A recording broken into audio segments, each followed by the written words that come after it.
Welcome to Worship Artistry. I'm Nick. I'm Jason. And in today's video, we're going to be talking about the role of the guitarist in the band. Yes, and you might be thinking to yourself, well, I'm not a guitar player, so why should I listen to this? And my question to you would first be, why did you click on this video? But the other thing I want to tell you That's a good question. is that while you're here, this is actually going to help you maybe kind of understand some of the sound in your band, like the way a band works together, maybe why it doesn't sound the way you want it to, and it'll actually give you some language and maybe a little even compassion for your guitar player and kind of understanding where they're coming from, because it's actually really helpful. We're both guitarists, Yes. so naturally we go for this, but we should talk to other instruments. We should talk to other people. Because it's very helpful for me to understand in my team what my keyboardist is dealing with, or what my singers are dealing with. It's all connected. And this will kind of help you understand why guitars seem so sad lately. Yeah, they're always so sad. Why haven't I been heard? Yeah, they're just in the mix. They're like, look at all my pedals. Look at all this. It should be the loudest thing, right? And then we just make fun of them about it. It's the best. It's awesome. So let's talk about it. When I think of guitar in worship, I actively think about electric guitars and like atmospheric, playing not many chords. You're just really filling space. And so every time somebody brings up guitar in worship, that's what I picture. But I also understand there's rhythm guitar, there's acoustic rhythm, right? Maybe a lead acoustics. Sometimes. Wow. I've done it. I believe it. And there's so many different types of guitars. What do you think of when you think of a guitar role in worship? Right. Well, it's interesting because I lead worship on acoustic guitar, but I'm a very, I'm not just like a big strummer.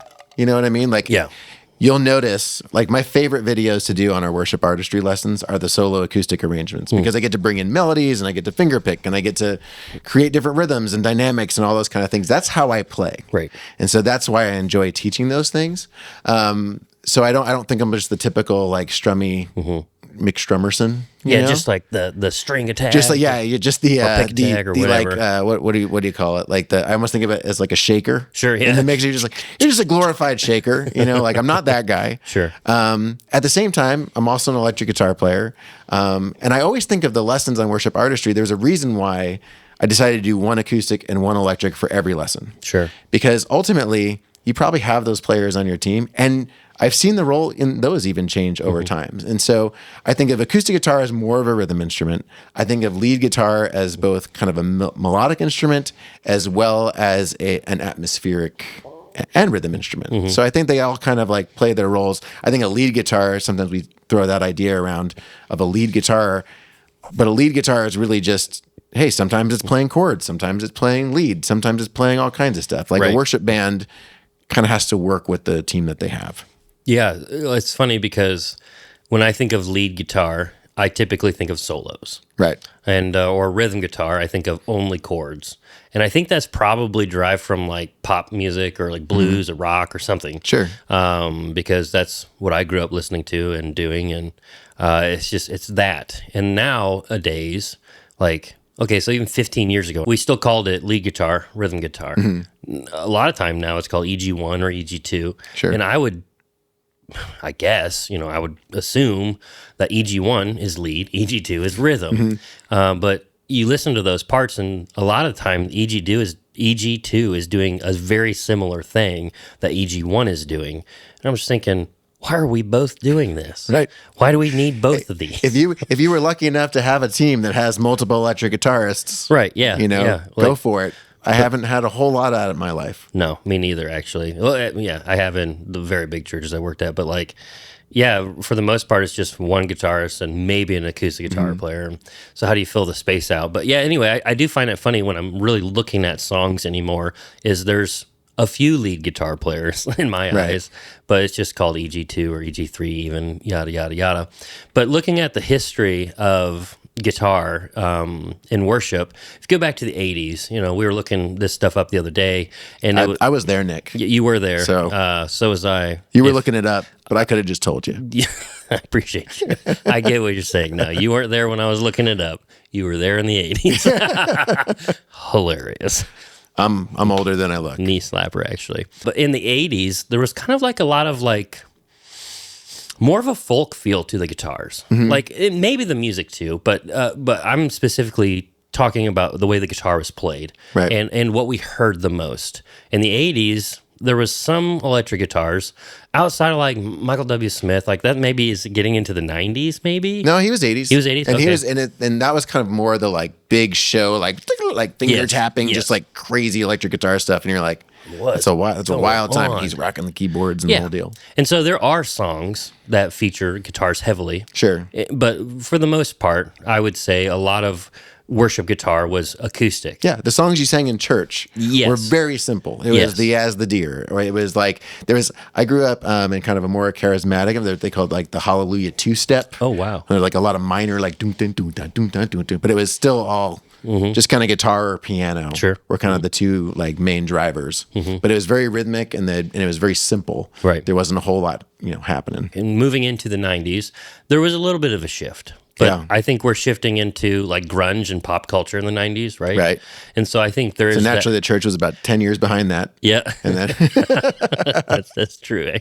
But there is a little bit of a shift in some of the newer, edgier songs. So like we got a little bit more electric guitar in Right. this. We still have the acoustic; it's still up in front, but the electric guitar is kind of right behind it. there was a lot more jamming. Yeah, yeah. Like there was a lot more like, hey, you might have a guitar solo in a song, Mm-hmm. or you might, like Vineyard was kind of very more like rock forward. Right. Delirious came along and Stu G was just like ripping into stuff. this right. is what we're gonna do. Right. And so you had, it kind of followed more that guitar heavy Mm-hmm. sound, and there was a lot more lead playing. And then the acoustic guitar players, it's funny, my pastor, hey, Pastor Don, he had an Ovation acoustic guitar. And as the church was moving towards like more Delirious Mm-hmm. style kind of music, like he just had one strum pattern he would do. Oh, wow. And he'd be up there and like everything was switching to like dunk dunk dunk dunk dunk Okay. dunk dunk. Like everything was very like U2. Kind of rhythmic. Yeah, just palm muted, that like Yeah. little gallop kind of thing. Would that be kind And of syncopated almost? Yeah. And his strum pattern was dun jigga dun dun dun dun dun dun jigga dun dun. And so it was like Very medieval. he would try and play that over the top of everything, and it was like, this is just not working. These are the days of Elijah. Totally. It was just this Dun, very, ticka, dun, and dun. everyone else is going, and we're all like listening to him. We're like, I don't think that's right. Please stop. Why do you think he did that? It's just because he got locked into that pattern? Yeah, I think it was he a like, that's bad how player? I play. Yeah, I mean, he was a pretty basic guitar player. sure, okay. And so it's like, and a lot of times, I think what we'll probably find in this as we think about the history and kind of how people think about guitar probably has a lot to do with how you grew up. Sure, Right? definitely. And what era you came up in. Correct. Right? Yep. Because if you were like, dude, I just did everything in the 80s, I just need my Marshall stack and whatever, like a lot of times you're wondering why worship music isn't like that. Right. Right? Yep. Whereas worship music is like really shifted, which Yeah, is it kind has. of where we're going to. It has, yeah, definitely. But yeah, in the 90s, it started to become, okay, Shout to the Lord was like probably the biggest hit in the 90s to me. Sure. It felt like to me. Again, you were there. I was kind of there. I but remember the was- first time we sang "Shout to the Lord" in church. And that was cool. Yeah, Like, I was like, oh wow, this is wow, this is a cool song. This is really Was that the different. first time you'd heard it? yeah. Wow. Isn't that so cool? Yeah. Because like nowadays, it's just like, whatever. I've heard It's this song crazy a how billion fast times. it is. If you go back and listen to it, Yes. it's like, oh wow, they were like cruising. We've gotten so used to like 68 beats per minute, 72 beats per minute, Mm-hmm. and they're just like, my Jesus, my Savior. Like, oh, I forgot about that. I don't even know if I can play that. And there's a lot more noodling. Yes, there is. Everybody's kind of playing. Wasn't there like saxophones and trumpets too? Oh yeah, No, saxophones. we're not talking about those, but yeah, it was little just violin. We had a harmonica player in Oh, my church, wow. mandolin those player. are basically the blues traveler, huh? Yeah, totally. The triune travelers. So moving into then the 2000s, Sure. early 2000s, I would say for me, that's where like Hillsong United really Right. started coming in, and then they really took over everything. But also in the early 2000s, 2009, I know closer to the end of it, that's when I became a Christian. And that's when I started listening to worship music. I had heard CCM, I'd done all that stuff, but I'd never really just listened to worship music. And I'd fallen in love with almost everything out of like the 2003 era of Hillsong United. Like Time Has Come, All I Need Is You, The Stand, Yeah. all of these just absolute bangers of songs. If only you had had worship artistry at that point, you could have learned them so quickly. Exactly. I learned them very slowly and poorly, probably, and I just thought they were awesome when I was playing live because I had gain on my guitar. But so when I was playing these songs, those guitars are very gainy to me. Yeah. Like Nigel Hendroff's tone. This might be blasphemy. I don't know. I hate it. I don't like his tone by himself, because I used to just like scour the internet. How do I play like them? Right. How do I get this sound? And he would do like tutorials and stuff, like Hillsong would put it out or whatever. And I just remember hating the tone. I was like, well, that's not what I hear. Right. And then I started understanding, like, oh, it sits somewhere in the mix. Right. And so the early 2000s for me is when I started noticing like more production or mixing going on with worship music. And so I was like, this guitar tone is going to be awesome by itself because it sounds awesome in the mix. And boy, was I wrong. And I was really learning, like, man, you got to really cut out stuff, carve out things for the bass, and the mids or the guitars. And then you don't want to do too many mids because that's where the vocals lie too. And you definitely don't want to push the like a whole bunch of highs because, goodness sakes, they can get very shrill, especially with like a EL84 type of amp, like a Vox AC30. But I loved those guitar riffs, and they were loud. Yeah, right? you Like, really heard them. Yeah, and that's when I really started coming into worship. And so we're talking about eras and how like you can kind of get stuck in one. And I think if you don't understand that yet in your life, look at your life, see what you like. When were those things popular? Right. Chances are you're stuck in that time in your life. Yeah. For me, it was my 20s, and that was 17 years ago. I was 20. That's crazy. Don't say that out loud. Yeah, and it was longer for you. No. Jeez. But I was in my 20s when I really started getting into worship music and listening to Hillsong every single day. Like, Mighty to Save was my anthem. They wrote it for me. It's a good one. Like, I know it's for worship, but they wrote it to me. I loved that song so much. And they had a wah pedal on that song. But it's interesting because at that time there was a real shift in what the expectation was. Sure. Because it's like, that's kind of when worship artistry started. Like I started worship artistry around like 2010, 2011. And it was kind of a response to, we're no longer just all showing up and jamming along. Right. It was like, oh no, this song has this riff that makes it this song. Right. And it has this guitar solo and it has this rhythm part. And it was like, like our co-founder was like, they keep asking me to like learn all this stuff and I don't have time. And it was like, well, we could teach people how to do it. Right. But it was because the expectation was changing. It wasn't, It was no longer just like, yeah, dude, just riff that pentatonic scale. Yeah, man, it's gonna be awesome. But at the time though, it was very hard for people who were used to just riffing on a pentatonic scale to then go, oh, actually, we expect you to learn all these things because that's what defines this song. Right. It was a big change. Yeah, it's like they had to go from doing whatever they wanted to like playing the rests, so to speak. Right. And they're like, but I'm supposed to be playing right now. Right. So, and yet they had to learn. Right. Right. There It was wasn't a lot to wasn't just learn. what key are we in? Exactly. You know, yeah. like if you go back to like we were talking about, like Shout to the Lord, the piano's kind of noodling over the top. There's like a saxophone. There's kind of this cacophony of noise. Cacophony. And nobody's just playing like that's the hook. Yeah, right. Yeah, yeah. It's very complex, but it worked. Jazzy. Yeah, it worked. Jazzy. It was cool. Because I remember my parents listening to worship music, and it was like, I don't know, Christian music, I guess, like John Gibson, and he's like, Jesus loves you, hallelujah, and just like this weird, like soulful white dude thing, and I was like, this sucks, like, and I hated Shouts to the Lord, and like As the Deer or whatever. Sure, yeah. I hated hymns. Yeah, so that was music my mom listened like, to. what do they call it? My wife knows, Maranatha or Oh, yeah. something. Oh, shoot me. Like, so many people love that, and that's great. I'm not making fun of anything, but I hated it. Right, But yeah. once I started getting into the church, that's, again, Elevation just came onto the scene, and Give Me Faith, and that song was amazing with that intro. Such a fun intro, and then a really cool solo in it as well. And so, again, that's where I was stuck. Yep.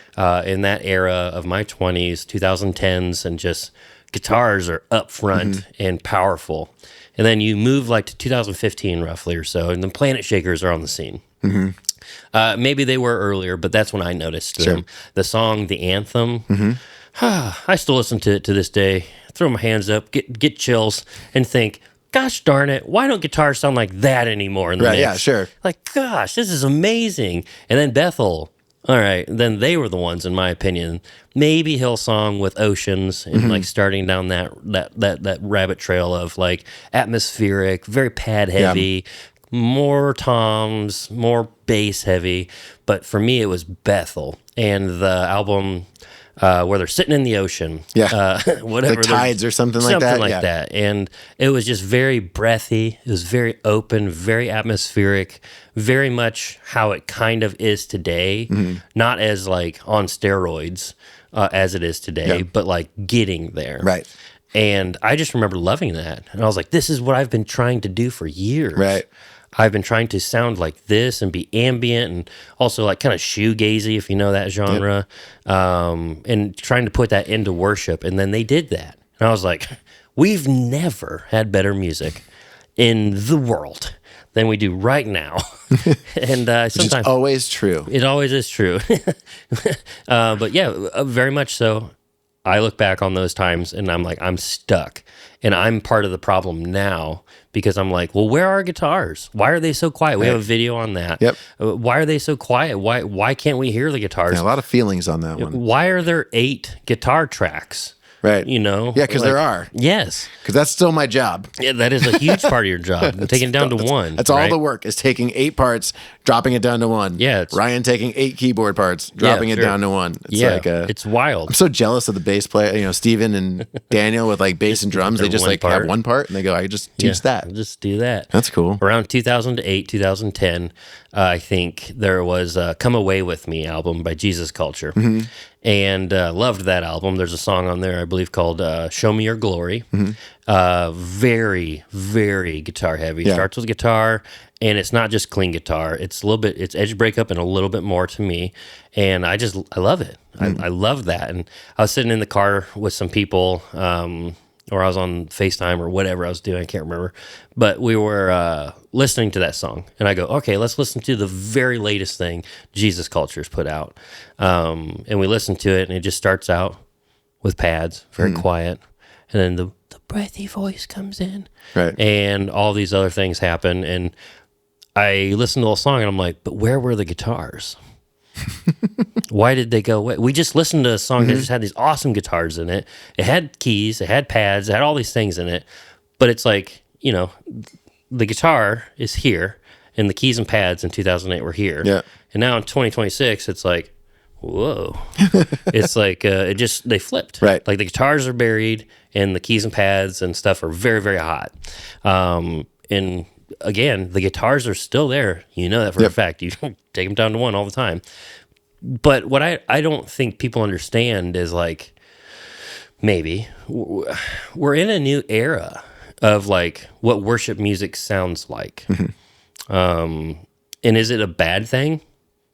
I don't think so. But to some people, it's the end of the world, it seems, because we can't hear the guitars. Yeah. It's hard to find your place and to know, like, what am I supposed to do now? Looking like, for a reason. I mean, so many musicians on our website, it's funny, like, I would say, and this is anecdotal, this isn't fully data driven, Sure, but we have some decent data on it.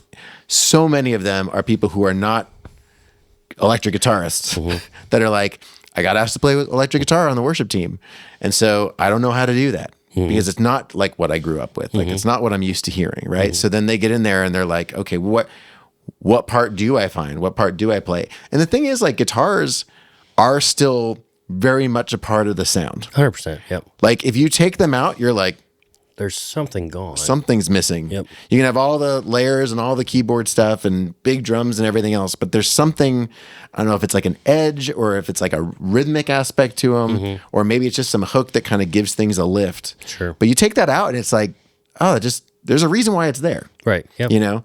But I think a lot of times when people start on a worship team, or if they've been on a worship team for a long time and like the music is changing, there's kind of this like resistance to change and like, I don't know what I'm supposed to do now. Right. Sure. Yeah. You know? People get lost in that. And then a lot of people, when they're lost, they get upset, they get defensive. And they're like, well, no, this is just how we used to do it. Right. And this is how it still should be. If you want it to be a certain way, go ahead and do that at your church. No one's stopping you from turning the guitars up in your mix. Sure. No one's stopping you from playing a dual rec if you want, or if like your leader. I mean, maybe they are. Sure, but if your leader is okay with it, do that. You don't. It's not one size fits all for everything Right. within No, worship. 100%. And that's honestly how the internet makes it seem. I took a break from playing at church for a while because I was like, well, what is the point? I'm not being heard. I'm being heard. That is a really common complaint. Yes, it is. I'm being heard by the musicians on stage because they got their own mix. But in the audience, like my wife would be there and I'd ask her like, hey, how did I do? She was like, oh, you looked cool. I'm like, I looked cool. Awesome. I asked how I did. And she goes, I couldn't hear you. I go, okay. So then a few weeks go by, I'm on stage again. She's out there. I go, could you hear me? Instead of how did I do? Right. And that's what it changed to. And every single time it was no. Right. Unless no one was playing. When no one was playing, I heard you sounded great. I'm like, well, I don't like that. But again, it's not about you. It's not about the guitar. It's about worshiping one God and lifting up one voice. So why do we get so upset about it? And why did I want to take a break? Because I wasn't heard. I wonder if it's because it's a lot of work. Sure. Yeah. To prep for things. Yep. And to show up on a Sunday morning and having learned all the things you did, like I totally understand that feeling of, yeah, I did all this work and I got there and nobody could hear me. Right. Yeah. Right. And then the Christian answer is always, oh, but the Lord heard you. Yeah. You know, and that is true. It's very true. That is very true. At the same time, there is a feeling of like, if I'm not adding anything here, why am I here? Yeah. Like I could do something else. I don't have to be here, 3 services on Sunday. Yeah. I don't have to spend a bunch of hours during the week learning these songs to then not be heard. And I think like there's a number of reasons for that, right? Because there is the stylistic reason, right? Sure. There is the kind of like, well, guitars aren't what we think they should be. Right. But like one thing I've noticed, if you've been in music long enough, if you've ever been with people who mix, like sound engineers or like recording engineers, I used to record with a guy who was a recording engineer. He's also a really good drummer. Guess what was the loudest thing in the mix? Always. Banjo. Probably the drums. Yep. Yeah, it was the drums, actually. Believe it or not. That's crazy. It was the drums, right? Yeah. And then I would listen to it, and then I'd be like, oh, no, the guitars need to come up. And I'd send back like, here's kind of how I hear it. Guess what was the loudest? That's pretty funny. The guitars, right? Yep. And so same thing with bass, Sure. Same thing with all these things. So when you have somebody who's mixing, there is a piece of it that they want to hear it the way that they hear it. Correct. Yeah. Right. And what we think means I'm not being heard. No, you might be being heard or you might be being felt. Sure. But sure, you're not the highlight. You're not the like, wow. People aren't coming up to you going, I just love the way you played today, man. You were the hero of that song. Yeah, exactly. But then when they do, we're like, oh, this feels awkward. Yeah, I don't know. You don't want that. Trust me, you don't want it. Correct. But there is that thing of like, sometimes it's mix, right? Other times, I have some bad news. I have some really bad news. Sometimes it's because you might not sound as good as you think you sound. Ooh, that's a tough one. Stepping on your toes. Please stop. Yeah. Like a lot of times in church, people have a hard time saying, hey, that doesn't sound great. My favorite was I used to get the like, were you in tune? That told me everything I needed to know. Sure, like, you thought I was out of tune, meaning I was playing bad, which means, because I don't think I was out of tune, but you tried to say it nicely and I got the hint. Yeah. Right? But that is a thing. Like, sometimes you have to examine, like, well, why? Sure. Yep. Why am I not being heard? Because like I said, there is a role that everything plays. Dude, I spend hours on every song. I probably spend about 4 hours arranging the electric guitar parts from those 8 parts into one part. And by the end of that, it's like, man, that sounds just like the record. Sure. Nobody would know the difference. Nobody knows that all those other parts are missing because it all fits. Right. Yeah. But that's a lot of work. And so when you spend that time, you kind of want people to notice that you spent that time. Right. Definitely. Right? On some level and feel like you are adding to it. So like, sometimes it's just maybe you're just not playing it super well. Maybe you don't know it super well. Maybe you're not that confident. There's a lot of reasons, but they're worth some conversations. Oh, absolutely. And okay, here's a question. Sure. Kind of leading into what I want to talk about is if you have a booger kind of hanging out your nose, you don't. You're good. Trust me. Oh, geez. Would you rather someone tell you about it? Like, hey, before you left the house? Yeah, that's a true friend. Yes. The true friend's like, hey, you got salad in your teeth. And then your best friend lets it happen. It's like, oh, I've been watching this for hours. Yeah, this is great. I love this. Like, no, but like, yeah, that's what I do. It's like if I see something on my wife or if I see something on me, like, and I'm out in public, I'm like, why did you see this? Like, yeah, I just didn't want to say anything to you. I didn't know how to say something to you because it feels mean. Like, you got a booger hanging out your mouth. You don't look cool right now. That's not what anybody said. You got a booger hanging out your nose. Now it's out of your mouth. Oh, I said mouth? Yeah, that's weird. Yeah, that's it's even weirder. Transition weird. Not out your nose. I would definitely say something about that. Yeah, that'd be weird. But I'd wonder about you. But like that's that's how I feel about like musicians too. Yeah. It's like I would much rather be told at rehearsal, like, "Hey, I'm not ready," Right? Or like, "Hey, we need to work more." Right. On what needs to be worked on, than play on Sunday and then, good job. And right. never be told. Right. Like never, that's learning to me. That's growth right. to me. And it seems like we're afraid of it because it doesn't feel good. Whenever there's any type of friction, like a lot of people like to avoid that. And it's not confrontation, just friction in general. It's right. like, hey, you played that note wrong. Oh, I don't want to tell them that. That's fine. They won't do that again. Well, then they do it again, and you're like, gosh darn it, I wish I would have just told you that. Right. You know, all these things. But like, yeah, you really got to look at yourself, and are you not being heard because you're not as good as you think you are, or you're not to the level you think you're at, or what is it? I don't know. Or maybe you're not playing the right part. Yeah. You know, like the way I always think about songs is that they're like an engine, right? And there's parts that it's like they all depend on each other. It's like a bunch of sprockets and cogs and whatever. Yep. I don't know what they're actually called. You know, sounds right. Yep. But it's like, okay, if I'm the bass player and I'm this kind of thing, and it's going to fit with this part, and I bring my part, and your part, you just start wailing away on something that is like that doesn't work. Like my part kind of depends on your part, right? And your part depends on mine. That's the way a band works. Correct. And I think church-wise, it used to kind of be a little more just strumming away, everybody's just playing, and we're all in the right key, and everyone's happy. To the Lord. But music has changed. Correct. And so those parts really do matter. Now, does that mean that you can't make changes? No. Correct. I make changes all the time. Yeah. But guess what we do? Then we practice those changes, and we decide as a band what works the best. Yeah. It's not just like, hey, I decided to do this. Cool, right? Cool, yeah. Cool, right? Like, sick moves. Maybe not. Right, yeah. You know, like... Could be pretty bad. Right. So some of it might not be that you're playing poorly. Sure. Yep. It's just like you're not playing something that fits. And people run into that with tone. People run into that with the notes that they're playing, like all kinds of stuff, right? Yep. But it's like, I think usually that's like, this is hard to mix in there because it's not in the right spot on the neck, or it's not in the right tone or the right place, or you're like, you just keep bumping up your boost, like, this is the solo, and it's like, it's just a verse part. Yeah. It's a background verse line. We don't need to be this big right now. I think a lot of people try to put a square peg in a round hole. Yep. And if you force it, sure, it can happen. You can finagle it a certain way, and it can go in there. But like, should you? Right. Probably not. And understanding that, like, maybe you're stuck in an era, I think that's very important. It's not bad. Right. It's not bad at all, but, like, just check yourself. Am I upset because I preferred this style over the modern style, which is, like, 2026, I would say worship guitar there's acoustic, there's bass guitar, there's electric guitars.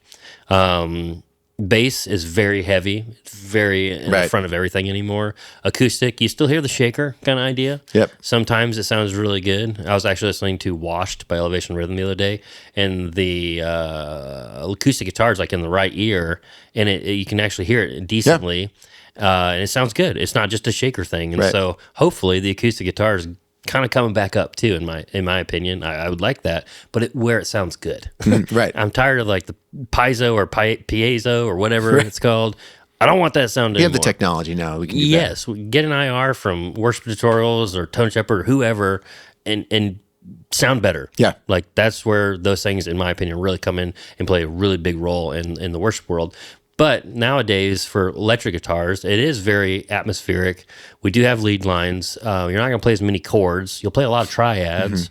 And as are chords, I get that. But by full chords, like bar chords, open chords. And if you do, like, that's going to be towards the end when it's just at its absolute biggest, because there's 18 builds anymore.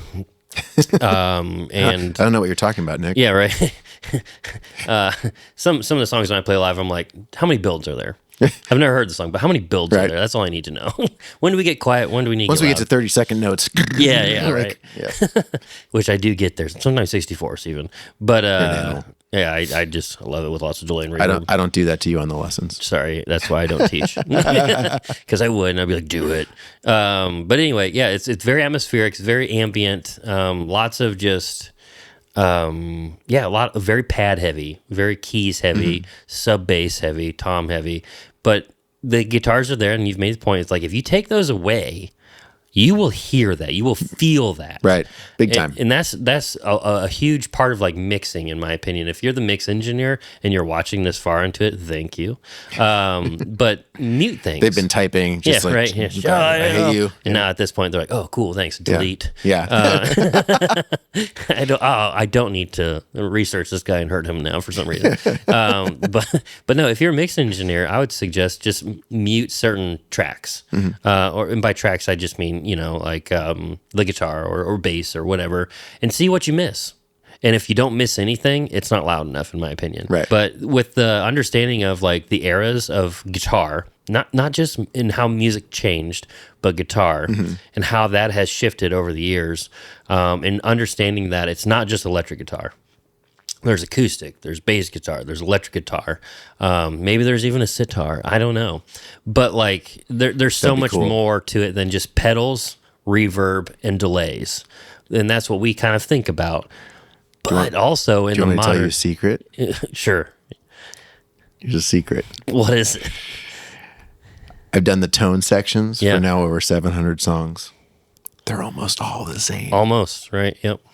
It's there's little nuances here and there, Sure. but like get yourself a patch or a couple pedals and you'll be fine. You'll be fine. Yeah. Like I have a lot of pedals, and a lot of people think like, so when you play, I don't know, You Make Me Brave, what drive are you using? The one I have on my board. Which one is it? I don't remember. Right? It's the one that I pressed and it sounded good. Yeah, it's that green So one. then I did it. It's not a tube screamer. I don't know what it is. But yep, cool. I like it. Well, what delay did you use, and what did you mix your dotted eighth into? It's on. Yeah. I don't know. Like, I just don't care, and it works. Right. I don't need to have the perfect repeats. I don't need to have the perfect